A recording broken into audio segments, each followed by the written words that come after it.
अब देखिए, अब हमने डिफिनीशन करनी है सीक्वेंसिंग की। सीक्वेंसिंग क्या है? सीक्वेंसिंग असल में एक अरेंजमेंट है।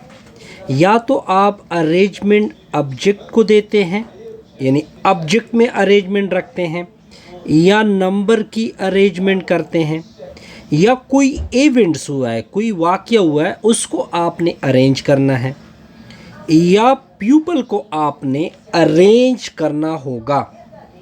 लेकिन आपने लॉजिकल ऑर्डर बेस रूल के ऊपर ये अरेंजमेंट करनी है।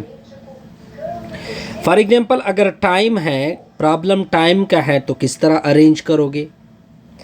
वो साइज़ बेस भी होता है।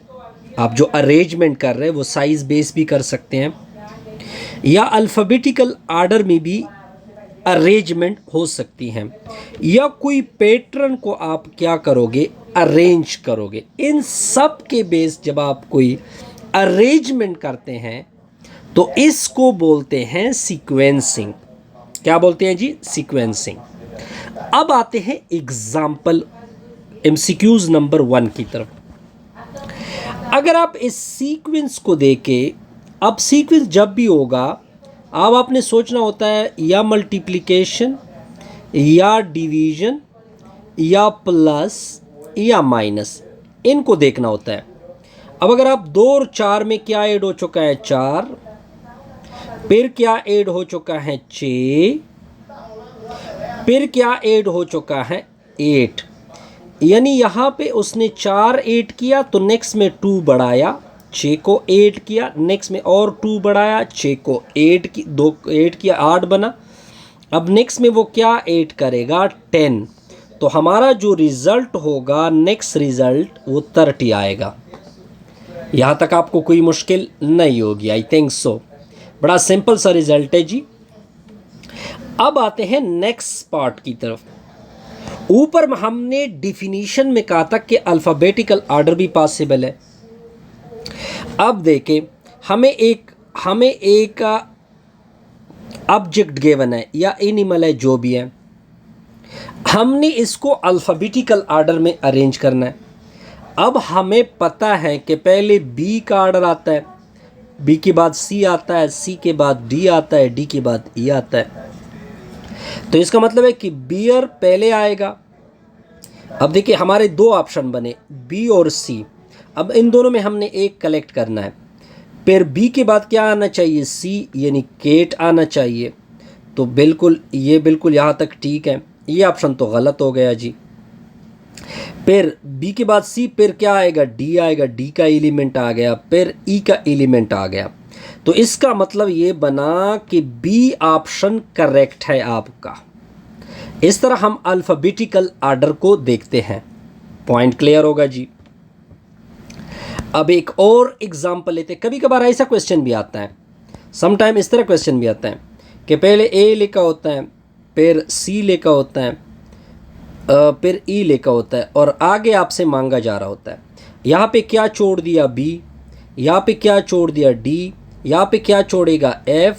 नेक्स्ट क्या आएगा हमारे पास? जी इसका करेक्ट ऑप्शन होगा। इस तरह भी दिया जा सकता है। Find the मैसिंग number. कहते हैं कि मैसिंग नंबर बताओ। अब देखिए, मैंने आपको बताया था कि आपने ज़हन में प्लस, माइनस, मल्टीप्लिकेशन और डिवीजन को याद करना है कि ये इन चारों में से कोई एक होगा। क्या ऐड हो चुका है? 2। फिर क्या ऐड हो चुका है? 3। फिर क्या ऐड हो चुका है? 4। फिर आगे क्या ऐड होगा? 5। तो जब 10 में 5 ऐड होगा तो 15 इसका करेक्ट ऑप्शन होगा। सिंपल सा है जी, बिल्कुल सिंपल है। अब देखिए, ये तो बड़ा सिंपल है जी।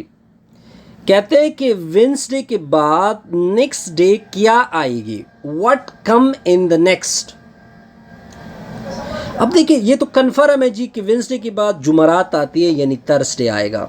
ऐसा भी आता है कि आपको कुछ, फॉर एग्जांपल यहाँ पे वेडनेसडे आपको गिवन है, ऐसा भी पॉसिबल है। वेडनेसडे गिवन है, ठीक है, फिर आपको दे फ्राइडे, फिर आपको दे दे संडे, और फिर नेक्स्ट आपसे पूछा जाए, ऐसा भी पॉसिबल है। तो एक एक छोड़ रहा है, तो आपने एक छोड़ करके आंसर देना होगा। ये भी सिंपल सा आंसर है जी इसका। अब आते हैं नेक्स्ट की तरफ, arrange from the smallest to largest. Arrange from smallest to largest. अब आपने स्मॉलेस्ट टू लार्जेस्ट को क्या करना है, आपने लार्जेस्ट बताना। ये बड़ा ट्रिकी होता है। अब देखिए, जब इस तरह हो स्मॉलेस्ट टू लार्जेस्ट, तो फिर आप सारे लिखोगे इस तरह 3/4, 1/2, फिर लिखोगे 2/3। मैं सिंपल तरीका बताऊंगा। नीचे 4 है, नीचे 2 हैं, नीचे स्मॉलेस्ट टू लार्जेस्ट लिखो, नीचे 4, नीचे 2, नीचे 3, सारे का डिनोमिनेटर इक्वल कर दो। इसका डिनोमिनेटर अगर मैं इक्वल करना चाहता हूँ, इधर मैं 3 मल्टीप्लाइड करता हूँ, ऊपर भी 3 मल्टीप्लाइड कर दें। इधर डिनोमिनेटर क्या मल्टीप्लाइड करोगे ताकि डिनोमिनेटर इधर 12 आ जाएगा ना, तो इधर 12 6 मल्टीप्लाइड करो, ऊपर भी 6 मल्टीप्लाइड करो। इधर डिनोमिनेटर आपने मल्टीप्लाइड किया, इधर 4 मल्टीप्लाइड करो, ऊपर 4 मल्टीप्लाइड करो। अब देखिए 3 3 9, एक 9 आ रहा है ऊपर, एक 6 आ रहा है और एक 8 आ रहा है, एक 9 6 8। कहते हैं स्मॉलेस्ट टू लार्जेस्ट जाओ। स्मॉलेस्ट क्या है 6, फिर क्या है 8, फिर क्या है जी 9। ये स्मॉलेस्ट टू लार्जेस्ट। अब आपने नोट करना है, ये जो फर्स्ट था ये 3/4, 6 3/4 का था, ये ये 2/3 का था। ठीक है ना, गलती ना हो जाए। पहले क्या था, पहले 3/4 का था, नो सॉरी, पहले क्या होगा, पहले 6 का आएगा, 6 का क्या था 1/2, फिर 2/3 आएगा, फिर क्या आएगा 3/4 आएगा। ये स्मॉलेस्ट टू क्या हो गया, लार्जेस्ट आ गया। अब देखिए 1/2, 2/3, 3/4, तो आपका जो करेक्ट ऑप्शन है वो आपका ए है। इस तरह हम सिंपल से क्या करते हैं, कवर करते हैं। अब एक और डिफिनीशन आएगी, ये डिफिनीशन होगी आर्डर और रैंकिंग, आर्डर बेस अरेंजमेंट। ये जो आर्डर वर्ड है जिसको रैंकिंग भी बोलते हैं, इसमें हमने अरेंजमेंट करना है प्यूपल को या कोई ऑब्जेक्ट की आपने अरेंजमेंट करनी है, लेकिन वो अरेंजमेंट जो होगी वो पोजीशन बेस होगी या रैंक बेस होगी। मान लो जिस तरह के फर्स्ट सेकंड इस तरह आप अरेंजमेंट करोगे, या टालेस्ट शार्टेस्ट में अरेंजमेंट करोगे, या फास्टेस्ट और ओल्डेस्ट में अरेंजमेंट करोगे, इसको बोलते हैं आर्डर और रैंकिंग। अब कुछ प्रैक्टिकल एग्जाम्पल लेते हैं ताकि आपको सारी चीज़ें क्लियर हो जाए। अब अगर मैं आपको दे दूं MCQs नंबर 6, अगर मैं इस तरह बना लूं, इफ R इज ओल्डर, अगर मैं R को ओल्डर देन S ले लूं, but younger than T, who is the youngest?